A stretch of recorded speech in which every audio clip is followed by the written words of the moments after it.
The new channel.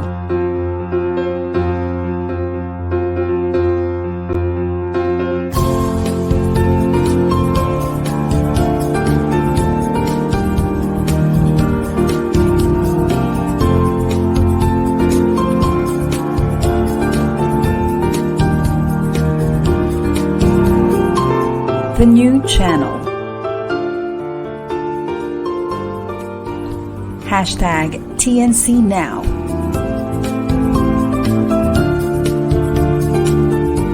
The views, opinions, and insights expressed in the following shows are those of the host, producers, guests, and viewers. They do not necessarily reflect the position of the channel. Viewer discretion is advised. Hello and welcome to the new channel.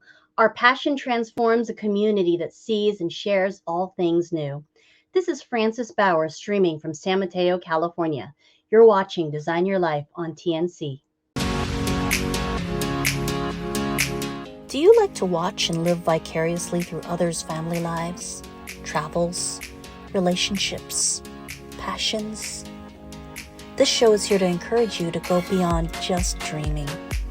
We'll show you some things that'll stretch your beliefs, and you'll meet some people whose real-world experiences and perspectives just might help you figure out how to go after the life you want, and maybe even break some mental barriers you didn't realize you had. This is Design Your Life with Frances Bauer.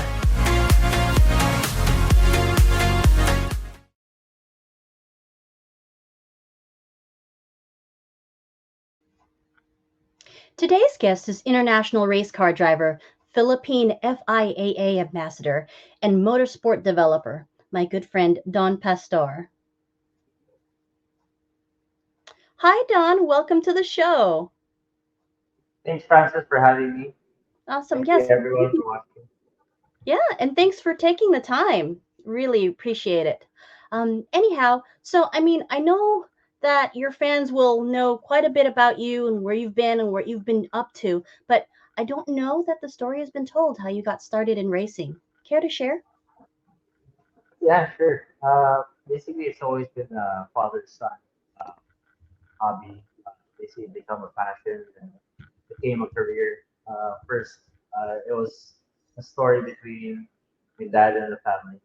My dad just surprised everyone in the family to say, hey, everyone get ready and dress up, put the tie in your sword. And we all got ready, knowing that we were gonna go swimming.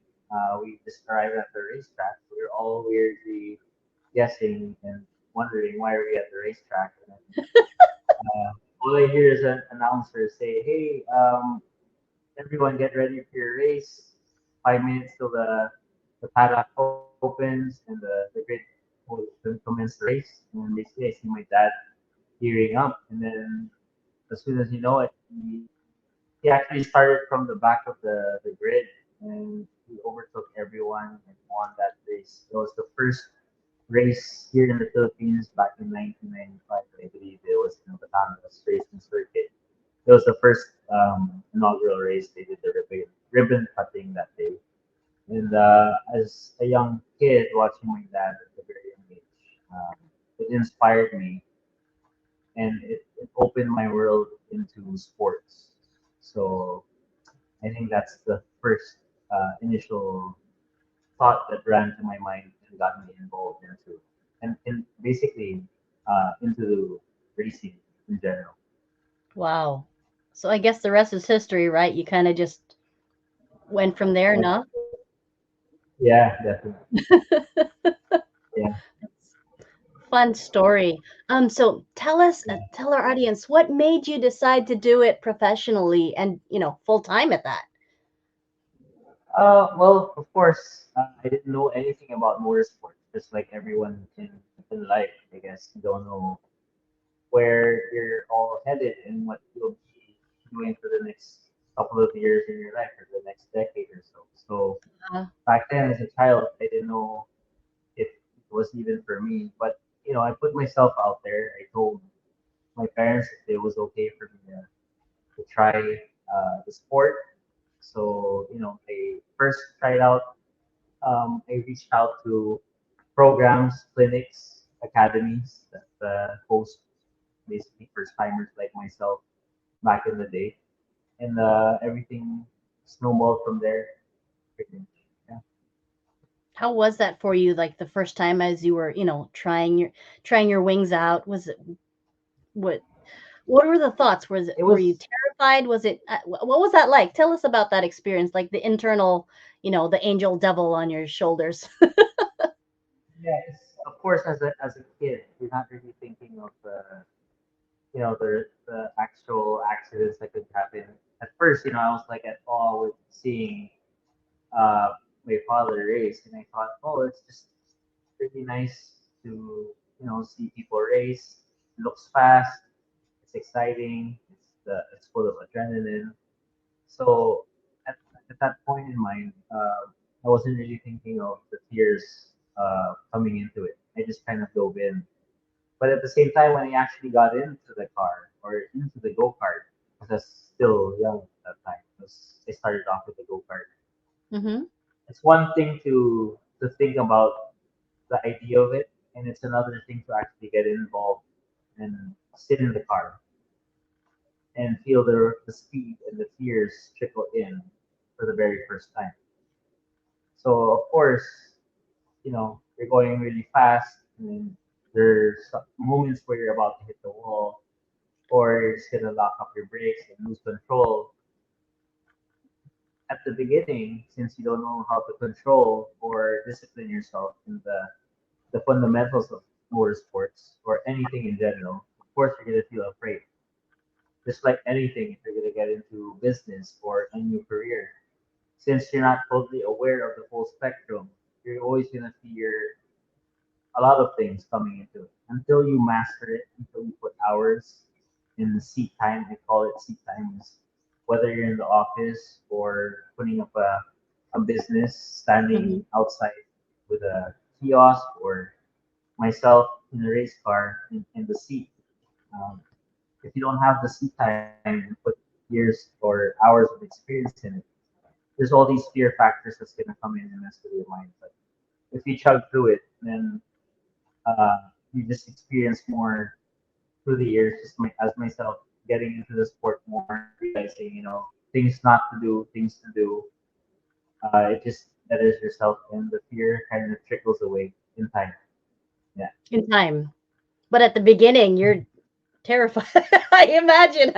I mean, it's got to be terrifying until you've had all that seat time. It's got to be. Oh yeah, Uh, definitely. If like any of you guys like ride with me as passengers, which I usually do for first timers who visit the track, of course you mhm. guys are gonna be going like 200 and up kilometers per hour. Of course, it's gonna look like it's too fast. Do you even trust who? I mean, of course, I have the credibility, but it's that as a passenger, as a spectator, or just a bystander, do you trust the guy in control? Uh, Mhm.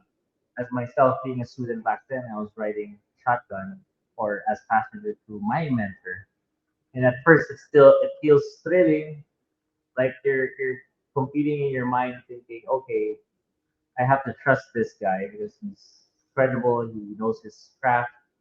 But at the same time, if you look at what's happening around you, which is something you're not used to, you're not acclimated to the environment, you're gonna think, oh no, this is going way too quick for me. Mhm. Are we gonna die?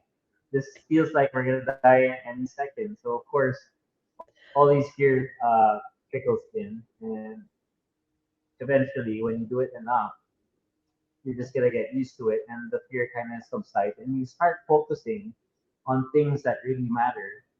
And when you Mhm. focus on those things, the fear factor goes away because the security and the sense of comfort of knowing your craft, uh, it's just natural for the risk factors to fade away. Yeah. Mm. Wow.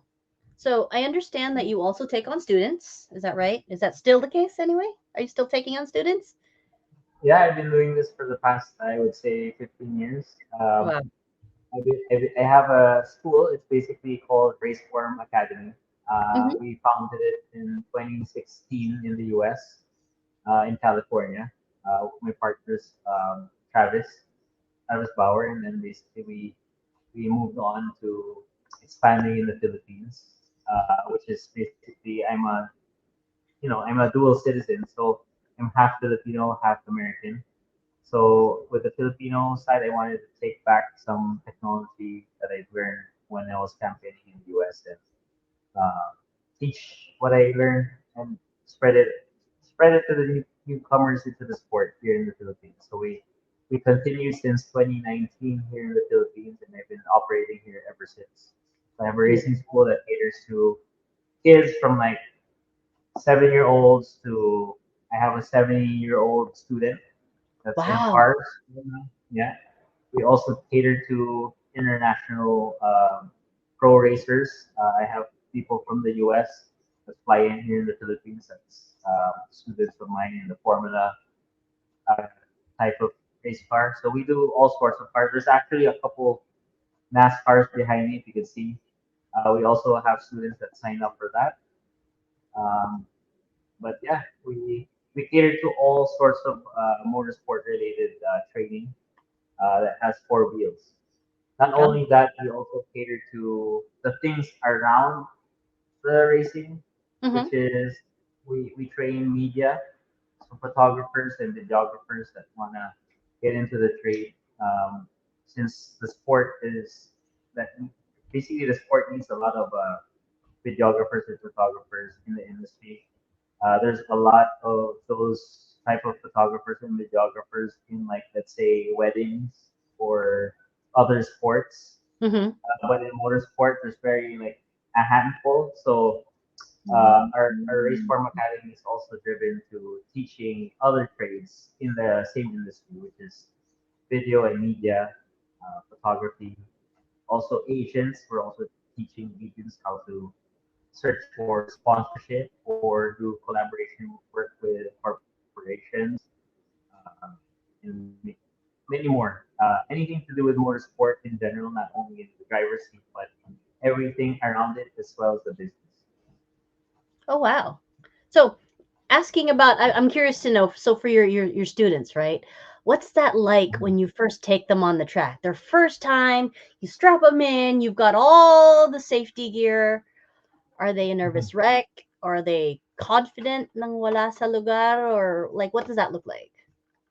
Usually, we schedule it out weeks ahead. I have some lectures through the classroom format. Uh-huh. They learn the science of it, and then Uh-huh. we schedule it weeks later. They go to the racetrack. We strap them in. We prep them. But the night before, they're actually so full of anxiety. They don't know what to expect.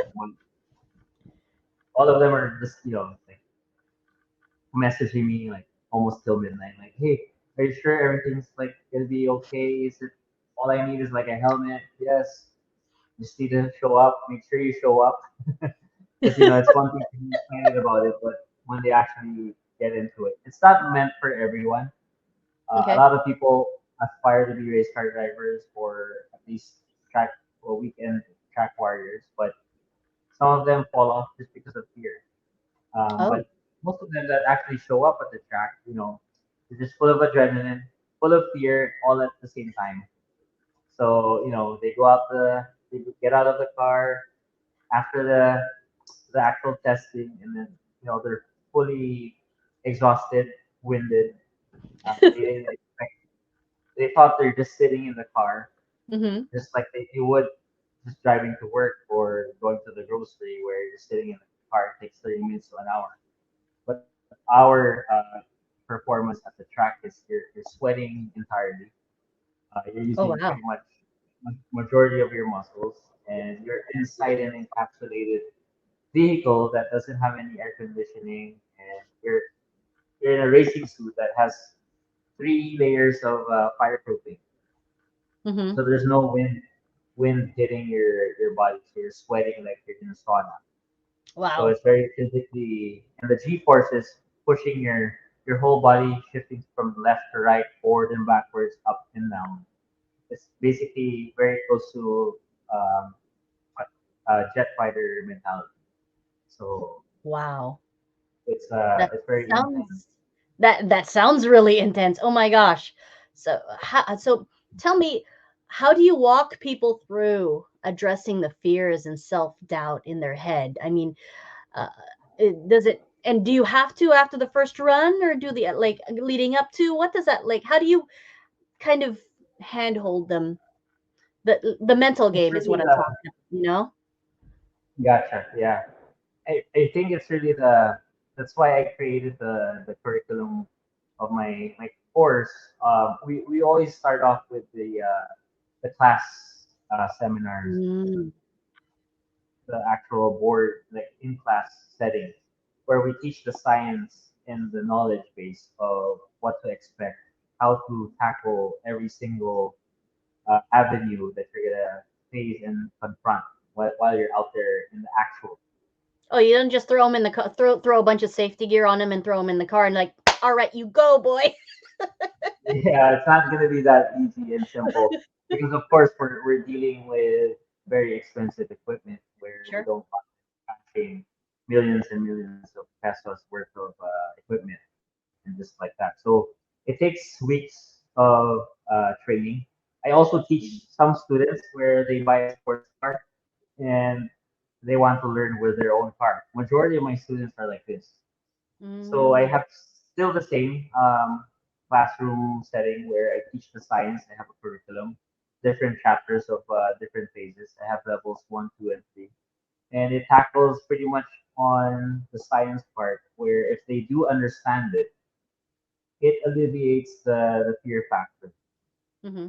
and the understanding comes in more maturely of understanding what racing is really about. It's not about going fast, adrenaline, going for it 100%, but it's mainly about discipline, patience, consistency, and there's many more factors behind that. But the scientific part is really what addresses the fear of knowing Mm, how everything is built into the car, and control is derived from the pilot, the racer, not the car itself. So if you're in control, anything you do to the car translates to the car and how it's going to perform at the track. So if you're very tense, you're going to hold the steering wheel very tightly, which is prone to being very sharp or too mm-hmm. agile or too rough, which could demonstrate something that could lead up to an accident. But Wow. the ones that are very relaxed, has like a very you have to foresee at a very far distance and mentally prepare yourself before you arrive because you're going about 200 kilometers per hour into a corner. So you have to think of things way ahead and plan things. That's why it's very relatable to business and to someone's career or even other sports. You have to prepare and have foresight before something occurs. Because if you prepare yourself ahead of time and you're equipped with the skills that you discussed in the classroom, it's pretty much just how to demonstrate it out there. It minimizes the risk, and as long as you do things ahead of time versus if you cram last second, just like Mm, anything in life, you're bound to do better than to do worse. I see. So if I'm hearing you right, Don, the way that you would have your people, your students, or anyone in general, I guess, address their fear, address the fear, or at least help deal with it, and would be Yeah. to study and prep, and then just jump in, I guess. What do you say to that? Yeah. In anything in life, it's not like it's motorsports is the only thing I got into. I put up different ventures and businesses, or I had 10 different jobs before I found what I'm really good at. Mm-hmm. So you won't ever find out what you're good at until you try. And Mm, uh, the most fearful event is the moment you're about to decide. You already know what you're interested in, but you don't know what you're gonna be good at. So if you don't know what you're gonna be good at, yeah, you have to try it, right? But before you even try, it's the moment you take initiative, and it could be as simple as searching on Google. If you're thinking of getting into golf, or you're thinking of getting into scuba diving, or putting up a small business, or working for a big company, first you have to research on what you're interested in. And basically from there, you should, I would recommend look taking up seminars or classes or anything that relates to what you're interested in, just to put you into the right direction. And then from there, you just need to just dive in. Dive in. I would say it would take about 3 months to get kind of be familiar with what goes on to that industry, and then it Mm-hmm. takes about a year to kind of settle in. So a lot of people tend to give up in motorsports in the first 3 months, 3 months to 6 months, because Oh. there's a lot of factors.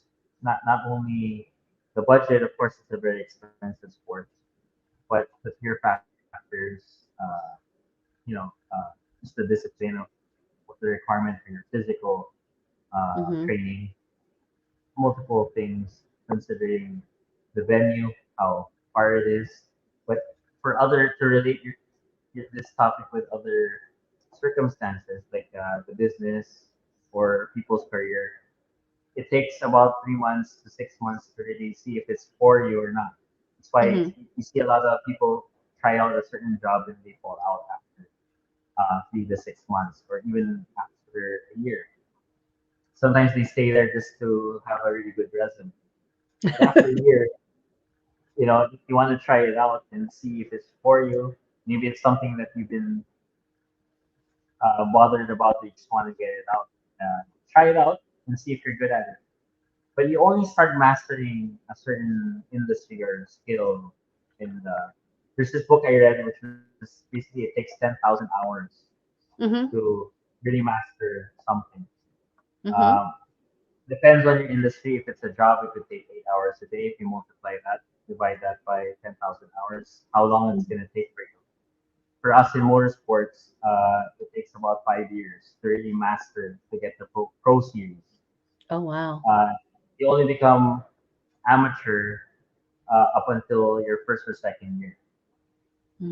But Mm. that's mainly the actual timeline, how it takes to master something.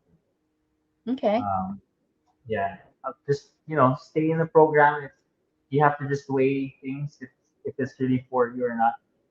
But it's for those who are just thinking of, like, probably you're stuck in a job or something that you're not really into. You really have to put yourself out there. The opportunity is not going to come to you. The opportunity is always out there, but you really have to just dive in and put yourself out there. And it's the only way it's going to work.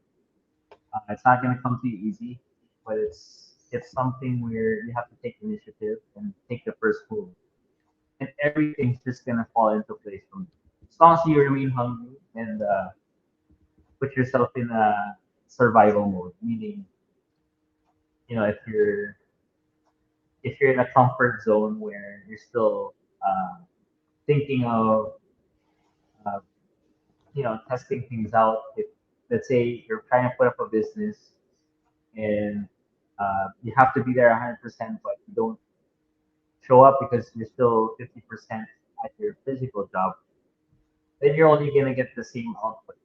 Your business will only be just as good as your output. So if you're 50% in and not fully committed, don't expect 100% returns.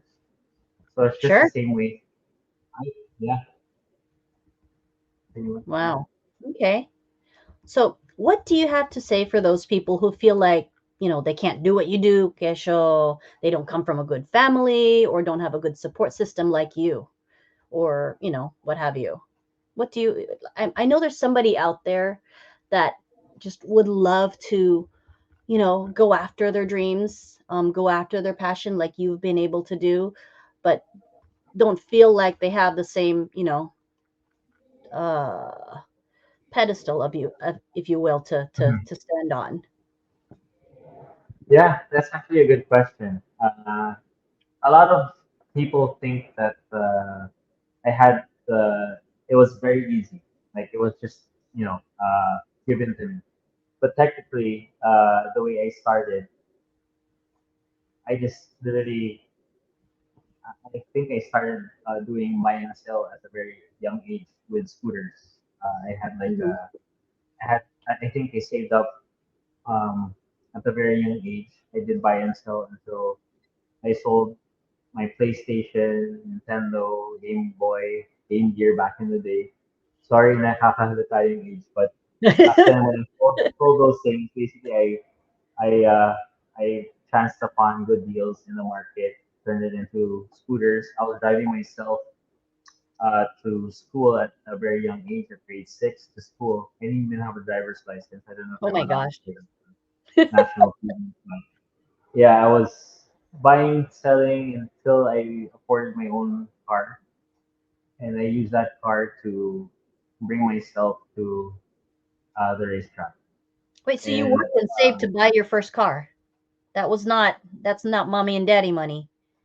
yeah, even if we come from a very average family, my parents, even my dad was into racing. He never um, went out to buy me my first car.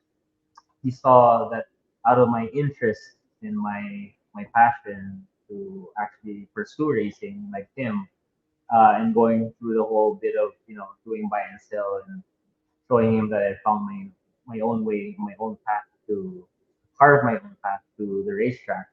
Mhm. He saw, not only he saw, but a lot of people around the community saw my passion, and a lot of people just started diving in and supporting me to go racing. Wow. Yeah, sponsors would pop up. There was a time where I couldn't even afford a mechanic, where I didn't even um, I couldn't even sleep that night, the day before the race, because I had problems in my car, and I was wrenching until 6 in the morning. 7 in the morning was the first actual practice and then qualifying. So I didn't have sleep. I was wrenching, and I Oh my started god. from the back of the race, and I went all the way to the front just because of my sheer perseverance. But I just got surprised at the end of the race. Uh, there were some fans that came over and they said, "Wow, that was a spectacular race. You came from the back. You went all the way to the front, but you fell to like third place. What happened to your car? We saw some smoke." And I was telling, "Oh, yeah, I'm just running on a very low budget, so my brakes failed on me. I tried fixing it the whole night last night. I don't have mechanics."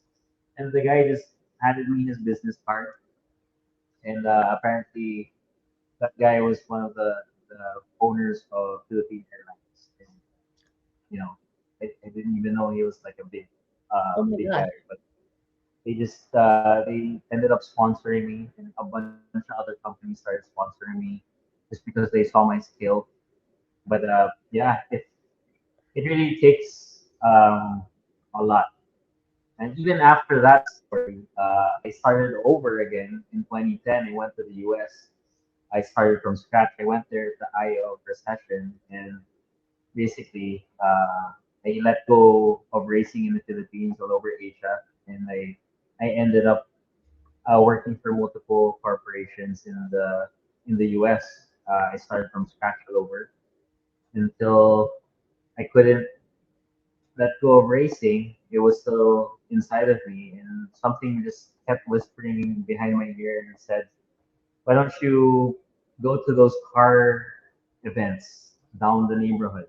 So after a year or two, I eventually went to those car meets, and those guys happened to be Filipino-Americans, and they heard about my name back in the Philippines, and they were like, "What are you doing here in the US?"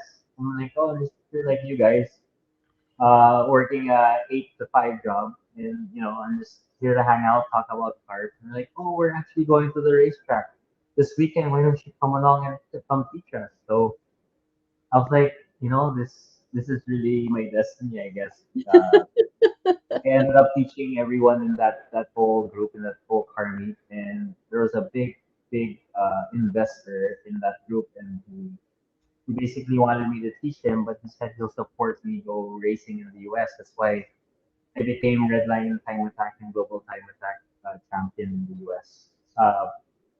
And multiple driving for multiple race teams, works teams in the US. So until such time I became a NASCAR driver, I raced in Europe with the NASCAR, and from there I launched the racing school again in the US. So if you really don't put yourself out there, it's really never gonna happen. I really didn't get much of a opportunity until I put myself out there. Of course, I had to put hours and hours of seat time to get to that skill level. A lot of sacrifices to become that good for someone to sponsor me. But the world is so big. There's always opportunities at every corner. You just need to be very cunning to, you know, grab it. And if you grab it, make sure you don't let it go. So that's always been my mentality coming into every phase in my life. So hopefully that inspires other people that think that they don't have the opportunity. But trust me, whatever industry, especially other industries, are way more cheaper than motorsports. Motorsports is the most expensive one. So I mean, if you're a boxer, if you're into basketball or other sports, or it could be putting up a small fishbowl stand around the corner, business, or even starting up with a small job. I'm sure in corporate ladders, there's always opportunities. In different businesses, there's always these struggles and opportunities. But you'll never ever find out until you try. That's definitely the truth. Mm, yeah, I hear you on that one. So Yeah. tell us, what are you working on right now? What's your latest project? My latest project, basically is there's these secrets. Yeah, I have to sign an NDA before I Okay, disclose it on that's national fine. TV. But no, What can you share there's with a us? big That's okay. but yeah, we have for now. I have two Filipino Formula Four youngsters. They're aiming to go to Europe to compete in the international platform. So those are two big projects for 2024. So I'll be coaching them. Hopefully, we'll be representing the Philippine team. Actually, there's the Olympics for motorsports happening next year. Mm-hmm. So they did a soft launch, I think, back in 2021 or 2022, but they're launching it in full swing in 2024. And hopefully, if I'm able to raise enough funds to represent our country in the Philippines, you'll see me behind the wheel. I don't know in what car, hopefully a GT3 or a touring car or anywhere around that nature. But yeah, I'm putting up a Philippine team for the Olympics in motorsports for the FIA Games in 2024. So that's something pretty big. Besides that, I have these other small, I would say, big projects that it'll be a surprise for everyone. I don't want to disclose it just yet. Okay, that's all right. Yeah, Oh gosh, but I mean, even that FIAA sounds so exciting for 2024. I had no yeah, idea.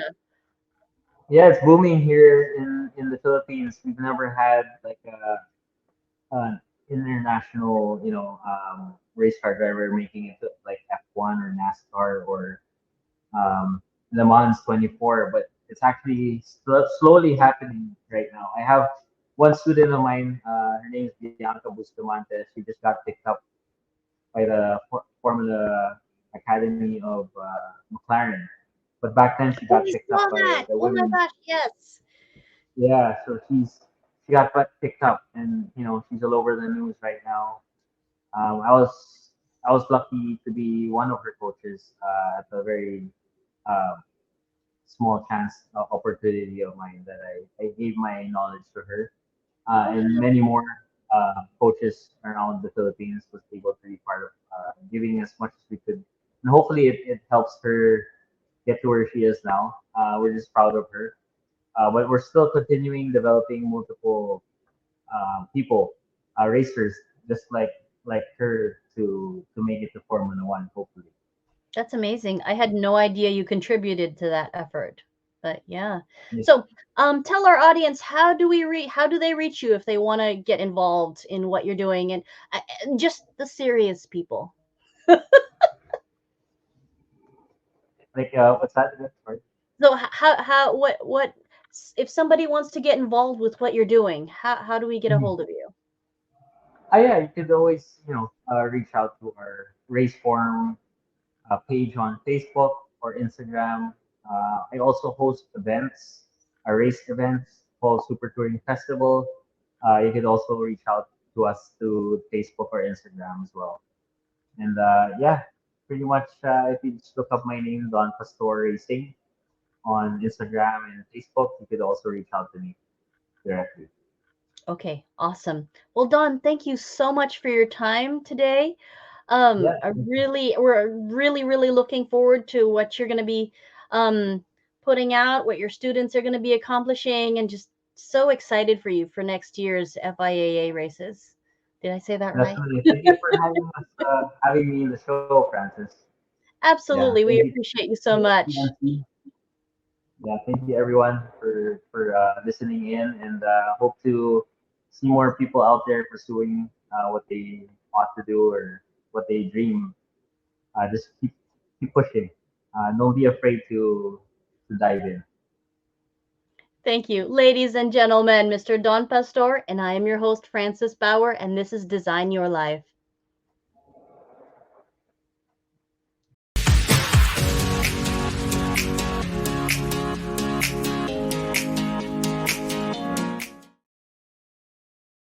Ang ubo, mabilis lumala. Kaya dapat agapan.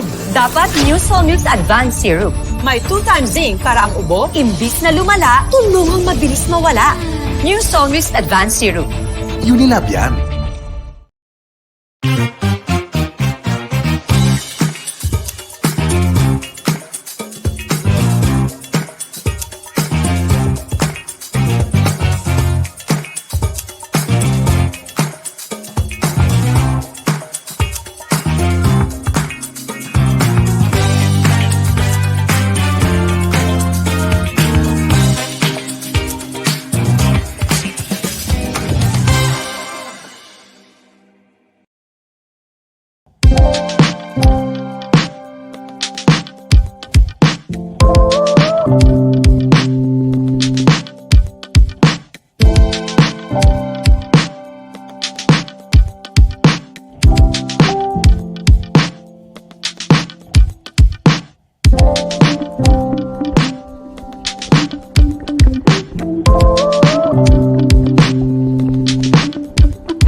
Ang 40D tumutulong patibayin ng vital organs, iwas sakit sa puso at iba pang sakit.